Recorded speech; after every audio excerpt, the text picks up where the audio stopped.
Thank you. Everybody eat enough? Please don't fall into a food coma while we're talking, but what's most important is what we all do is so important to the guest experience that we can't stress enough how the evolution and revolution of spaces really does affect an overall memorable or non-memorable experience, good, bad, or indifferent. One of the things that we do from a branding perspective, I'm the founder and creative director of Revolver New York. We're a hospitality brand agency. And we sort of follow the principles of form and function. And, you know, when you look around this space, right, we're not interior designers. We're on the brand side. We're on the narrative side. So when you start to think about decisions that need to be made, it's individuals like these three that are on the panel here that actually help to realize that. Right, so we have Rob Cortiglia from Sciame Construction. So again, shovel in the ground up, you know, the nuts and bolts, the structure of the space. Molly from the Johnson Studio at Cooper Carry, who helps to sort of layer in the texture, the color, the essence, and Jessica, who you know, ultimately will help bring that brand together and help through the service culture and through, you know, the different touch points within a guest interaction. So if you guys will, just really quickly introduce yourselves, maybe just a quick overview of what you do, and sure. we'll take it from there. Sure. Rob Cortiglia, Vice President of Construction of Sciame Construction. And yeah, so we're on the implementation and construction side. And I don't know, do you want us to talk maybe more about, just, you know, you're what you do, like for yeah. For the so company. I mean, we'll work with clients like Jessica, you know, to really realize, you know, what the plan is and you know what the goal is. So you know, and that certainly starts early. You know, and then we work with Molly, you know, and her group to really understand what those touch points are and, you know, what those goals are from a design standpoint. So, you know, and we're certainly tasked with kind of, you know, I don't want to say bring that all together. That's more of Jessica, but we certainly, you know, need to be, you know, very cognizant of, you know, what each team member's, you know, goals are, you know, and you know, and what is sacred. So, you know, sometimes you're playing in the middle a lot, but at the end of the day, you know, we want to deliver for, you know, the whole team. You know, and I think that's, you know, pretty unique for what construction does. And I was joking before, because as I'm, you know, sitting in the back and listening to all the creative people here and the designers and, you know, people who have great ideas, you know, as an engineer and as a construction manager, I'm thinking I'm the most boring person in this entire room. You know, so because what we do is generally not, you know, what you would see as like the very creative part, or you know, the design part, or even like the evolution of an idea. You know, but I do feel that, you know, by being involved, you know, with these projects, that we do bring a certain sense of creativity in terms of how that idea is realized. So you know, I think that's where our place is in all this. Great. Jessica? Hi, Jessica Werner with Sage Studio. Sage Studio is one of Sage Hospitality Group's companies, so it sounds like Daniel's reputation precedes me, but Sage is based in Denver. We own, operate, and develop hotels and restaurants. Today we have a portfolio of about 60 hotels, 30 bars and restaurants, primarily focused on urban lifestyle assets. Studio is where we do all of our innovation and visioning work, and so we bring that to life via branding, early program for our assets, interior design, partnership, and ongoing programming. And we do everything from ground up development, mixed use projects, adaptive reuse, and major repositionings. Hi everyone, I'm Molly. I'm from the Johnson Studio at Cooper Carry. I am a senior PM there, and the Johnson Studio is a facet of Cooper Carry, but we really specialize in food and beverage, and kind of pushing the envelope with that, creating like very evocative, emotive spaces to ensure that the dining and drinking experience is beyond like what you're consuming, and it really becomes a memorable, lasting you know, something that you carry with you from time to time and want to revisit. in regards to like my role, kind of as Rob was saying, we act as, well, people know this probably just in regards to project management in general, but kind of act as that cog between owner, brand, and GC to ensure that you can execute that vision and advocate for not only a design, but those who are staking their financials on everything, and ensure that the ultimate execution is beyond expectations. Great, thank you. So, Rob, if being involved early in the design process can help streamline and provide context for your counterparts, right? This is an assembly of people, right? You're pulling together an Ocean's 11 type team. Ownership and management groups are narrowing down who they want to work with on particular projects.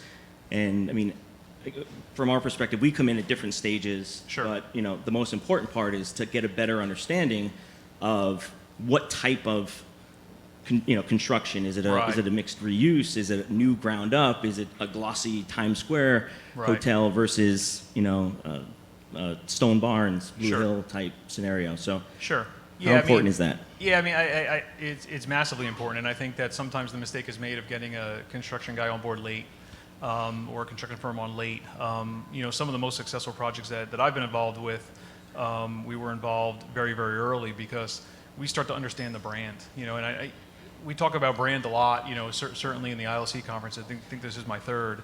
And that certainly is the overarching theme, and is brand. And I think the construction team can certainly, or does certainly, benefit from understanding what that brand is. Just a quick example, we're doing pre-construction on the master plan up at Stone Barns, which includes Blue Hill. We need to understand what the goals are, and understand the brand, because as we redevelop that entire 80 acres, the last thing that I want to do is go in and bring diesel trucks and back end loaders and whatever, and just start kind of going to town with what I believe is the best way to build the finished product. We're really part of the whole project. So the actual construction project is very sensitive to working with the farm in terms of rotating its crops and rotating its livestock. We're sensitive to where the material is coming from, and whether it's felled trees that are right at the Rockefeller estate, or whether it's stone that we could quarry very local. If you're not involved early, then it makes it very difficult to have those conversations with all the stakeholders. And I think what we do very well, certainly at Sciame and some of our other projects, like the Mark Hotel, we did this, Cooper Square Hotel, and then some of our more recent ones, the Shed, over in the West Side Yards is a great example. We were involved, I think, 4 years actually before that job actually broke ground. So that really enables your construction team to really kind of be all in. To use a comment from before, is like to be the pig, and to be fully invested in the actual project, and not just the building of it. So and I think everyone benefits from being involved early and then continuing to be involved late, because you really are building that relationship all the way through. So, Molly, on the design side and interiors, I think the goal is to create something that feels ownable, that feels like it's driven from a perspective, right? A brand, an experience that's aligned with, the essence of materiality. There's this balance, right, between individuality and like universality, right? Like themed restaurants are not looked upon as curated as they can. What's one of the approaches of your team to really create the essence of an experience through materiality and through spatial design and levels of texture and pattern and color, and even as small as the things that are put on the shelves, glassware? It's right? It's interesting because I feel like maybe in a reaction to being like closed up in your apartment or wherever everyone resides for 2 years for COVID, the drive for authentic and almost maximalist experiences now is, probably its peak, and working on that to kind of create something that's very unique is something that I think owners are gravitating towards more now as well. So it's interesting to have that buy-in where you're not necessarily pitching something. Right. Some people are asking for it. And creating the ability to create a holistic environment down to, from all of the lighting down to custom seating or even custom dishware, custom uniforms for the staff. It really has allowed for an expansion because people are trying to add their further take and kind of create that unique experience or eclectic experience in a sense where there's different memorable touch points which may trigger great memories. People may not like everything these days, which is one of the things that's most exciting to me. Owners are getting a little bit more on par with creating something that maybe it's for 75% of the people. And the task to design and create something that's unique, but not for all, has been one of the more exciting things that I think has been coming about recently. And that truly comes from having a really great rapport and understanding with the owner and kind of the strong identity of a brand. Right. So Jessica, knowing that you are, heading up a studio that helps to develop experiences and the pull through, and has COVID changed the way that you're outfitting spaces? Are common, sort of long communal tables a thing of the past? Are we looking at ways to spatially, recontextualize, the way that people interact? Even the amount of stools that are up against the bar. I mean, is that a thing? Is that something that we've just had to adopt to temporarily, or is that something that now we feel might actually become something of the future that we have to actually consider, as opposed to, going back to the way things were? So I think it's changed a lot of things and also changed nothing in some ways. At our core, I think we are a people of coming together and connection and experiences. And so there's obviously been a major evolution throughout the last 2 years as it relates to safety standards and things like that. I strongly believe, and we're seeing in our businesses, that for the most part, people are comfortable going back to dining in the way they once did, as an example. I think where things have changed is that people have changed and the way that they go out in the world and spend their time and think about spaces as single use versus community gathering spaces is really the thing that was sped up over the last couple of years. And so people don't necessarily go to the office from whatever AM to whatever PM, and then from there go somewhere else to meet people and then transition to their home. And so spaces are just more fluid today than ever before. And so we have really started to look at all of our assets in small ways that we can tweak them, and certainly for our new projects, around really thinking about how do we build community spaces that also have rooms and that happen to have food and beverage, but they're not singularly one thing. And we've also really tried to address challenges in the way we develop spaces at the very beginning. So, we know labor is an issue. We know that technology has changed the way that guests check in and out of spaces. And so we have made a commitment to not continue to build like we've always built before and then end up with a front desk that isn't necessary and is hard to staff. And so we're really thinking about how can we at the forefront really rethink those spaces, develop our places very differently, and then use technology as a way to enhance hospitality, not as a way to replace hospitality. Thank you. Just to build on that a little bit, I know we had talked in prior to this around the difference between belonging versus branded experiences. Can you talk a little bit about that? Yeah. So obviously some of the work that I do is around branding, but the way we think about branding is really more around storytelling and committing to a set of shared values and making decisions for everything that we do based on that. And obviously we're in a world, we operate independent hotels, soft branded and hard branded assets. And so we're in every piece of it, but we really think about branded and belonging across the spectrum, so both in our independents and in our branded assets. And today, more and more, our guests are gravitating towards something real, gravitating to something that they can make memories at. I think the kind of most special thing that a lot of us do in this room in the hospitality space is that we build these places, and if we're lucky, people choose to spend parts of their life with us. And that is like a heavy commitment that they're going to give us their time, which is one thing that they can't get back, and remember the time that they spent with us. And so we really try to lean into that commitment to giving back to our guests, whether they're spending the night with us or coming in and having a cocktail or a cup of coffee and working on their laptop in our public space. And it's really about fostering a place where people want to be, that they feel seen and recognized, that we're catering to them in whatever way is appropriate for that asset.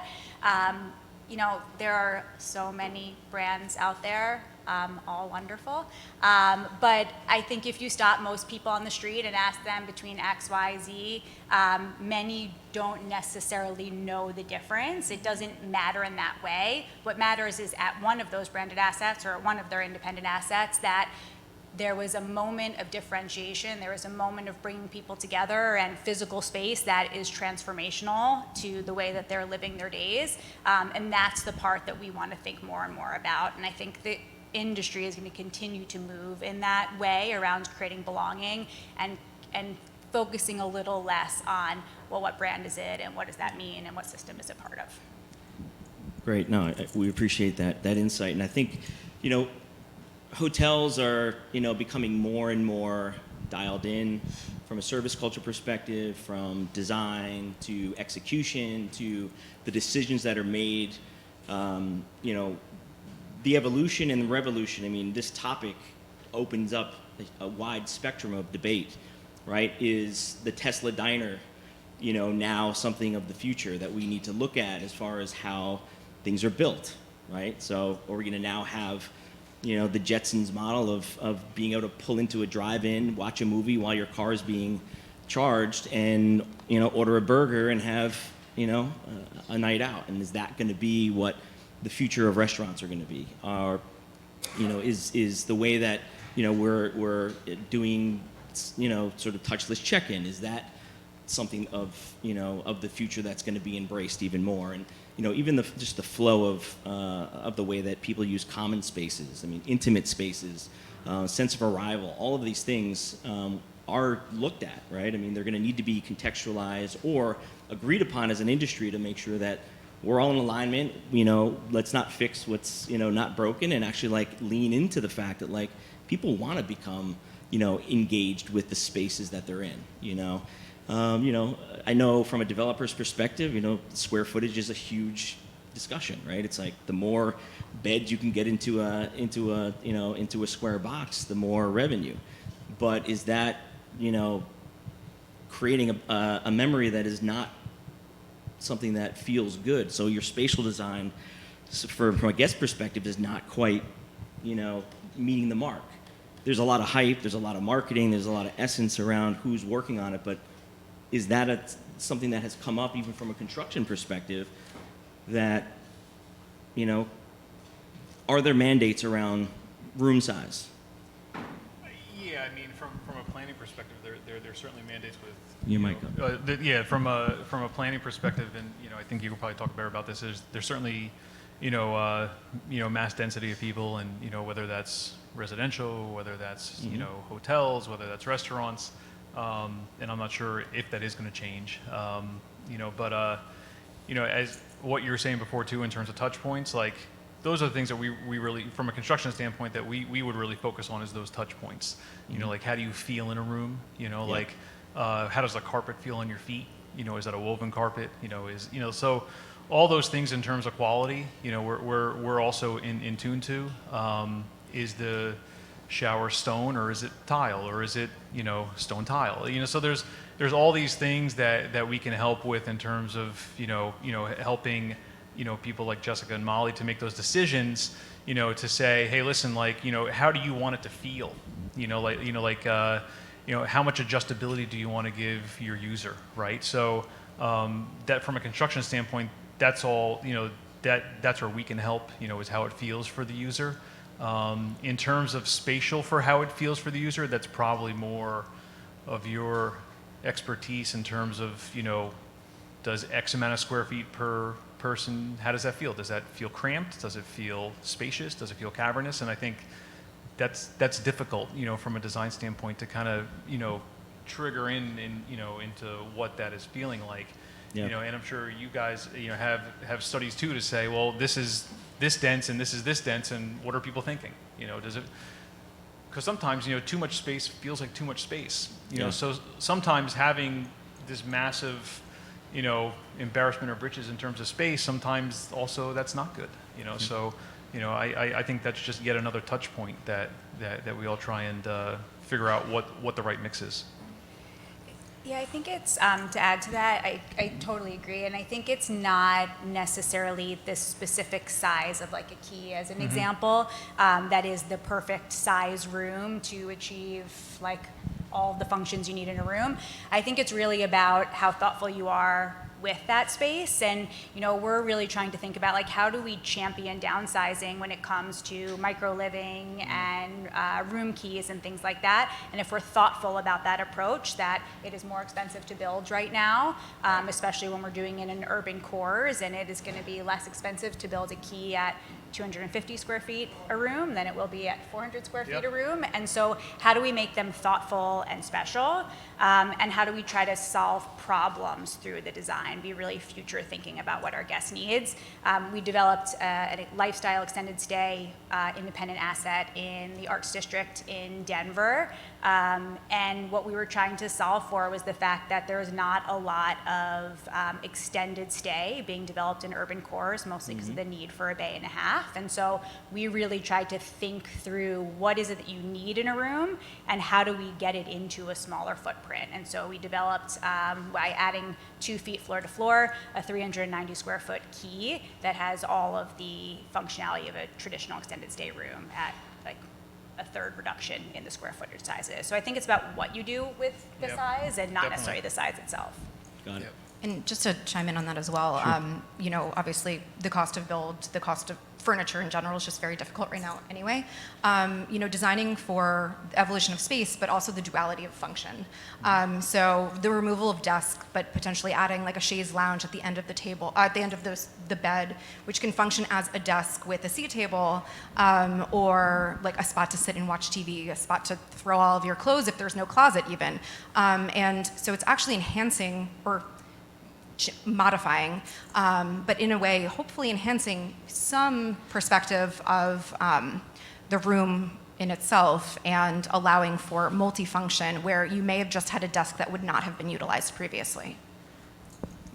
So again, as we push this idea further, I mean, what are you guys talking about from, just an industry perspective as far as like when you're in boardrooms, when you're doing the what if deep dives into brainstorming what this next property is going to be or what the next room type is going to be. Are there things that are really going to be progressively pushing the envelope, like Murphy beds with dance floors and offering it up, or soundproof rooms with pianos near Carnegie Hall that you can bring and invite, musicians to stay and practice and not affect the stay of others. Are there things that you guys too, as creatives and those that build spaces, are hearing or seeing or could potentially help introduce to the market that gives your properties a leg up and gives the guest a true reason to stay there, as opposed to just the fact that it's a cool hip hotel, it's going to have a great F&B program and whatnot. Is there anything that you've seen or heard or want to do potentially that can really help change the industry and really revolutionize a component of our market? I think it's a number of things. Honestly, we haven't done Murphy bed with dance floor, but I think that idea, while we might not do it, is interesting because like what people are used to is seeing the same thing over and over and over Right. again. And so I think to the extent that we can reimagine in a thoughtful way the way things look, the way people spend time in spaces is extremely powerful. Yeah. Like we're all really used to the same layout of guest Right. rooms time and time again. And without making it more expensive to build, like we will always stack plumbing, things like that. There are other ways to do it that are more thoughtful use of space and more thoughtful about what our guests' needs actually are. And so I think we will always stay away from like the gimmicky approach to everything. But I also think that today everyone is just wanting to see something real and new and authentic and thoughtful. And there was so much time where just a lot of product was coming online, beautifully designed product. And I think we're now at this inflection point where it's really about creating something meaningful and powerful and special. And people for 2 years didn't spend time doing the things that they love to do. And now, thankfully, we're seeing people going back out and spending time in the things at the places they used to spend it. And they are choosing where to spend time and who to spend time with. Right. And to the extent we can be a part of it, we need to be real about the choices that we're making too. On a granular level, in room, anything happening with technology, you know, lights turn on when you walk in, wireless cableless charging, you know, music, preloaded sound, playlists because you create a profile, like anything where the room can actually become more of a living, breathing extension of you. Any thoughts on that? I mean, from either, you know, an actual like, you know, installation perspective to a guest experience or fabrication of materiality. From an installation perspective and in working with the designers to do that, and this is true with most design, whether it's architecture or it's AV or it's IT, the simpler that it feels when you walk in is more complicated and more expensive on the back end. So again, there's that balance of, you know, what you want to spend up front and what the user experience is going to be on the back end. You know, is it worth it? What's the return on investment of that? But I will say that those systems we are seeing more and more and more of, and they are getting more and more complicated in terms of how it not only gets installed, the installation is usually the easy part. It's how all these things talk to each other. So it's like how the air conditioner talks to your phone, talks to the lights, talks to room service. Like that integration, which is great to hear about the apps that are being developed that may help, you know, with that integration. But for right now, we're doing a lot of that integration still with older technology where you're physically connecting these systems to like a brain, right? So it's possible. It's getting better. It's not as easy as when you walk into your room and the lights turn on. You know, so we want to make it that easy from the install end, but there still are a lot of challenges when you're ringing out keys and, you know, and you're getting rooms ready and stuff like that. You know, that's usually one of our biggest challenges is the AV and IT working. Got it. So yeah. We only have a couple more minutes. Thank you all. Open to some questions for the panelists. Anything burning? See, I told you it would be the most exciting. Hello. So do you see, especially, I guess, question to Rob, but do you see modular construction as a new way to build? And what's, I guess, from a design perspective, what's your thought on that? From a construction standpoint, we're seeing more of it, or we're seeing the idea more. I think it really depends on the location.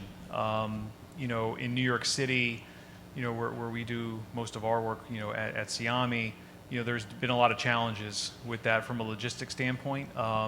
You know, and then in terms of an install standpoint, whether it's local unions or trade organizations, we've had more success with, maybe not modular is the right word, but certain components of buildings being prefabricated. You know, so I think prefabrication is the precursor to full modular. Prefabrication is definitely, you know, happening, you know, within the city, outside, you know, or, you know, in urban areas, outside of urban areas. So I think that the future is certainly still in prefabrication, and that's mechanical systems that, could be certain systems within the building, that could be wall panels, So I find that technology has really shot forward, whereas the modular, I still think is going to need a little more work. We're looking at some modular stuff for like embassy work around the world, and that makes sense. So I think that's one area where it would make sense. And to touch on design in regards to that, I think, even if you're I've worked on a project where we had prefabbed like public restrooms, and so they could roll it out from campus to campus. And there's still an element of design flexibility, and I mean, you have a standard set of plumbing fixtures and all of that, but you have the opportunity to personalize per locale and really make it appropriate to where it's being placed.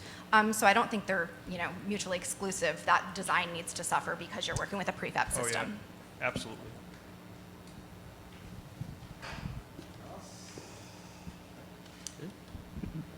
All right. Well, thank you guys very much. Thank you. We appreciate the attendance and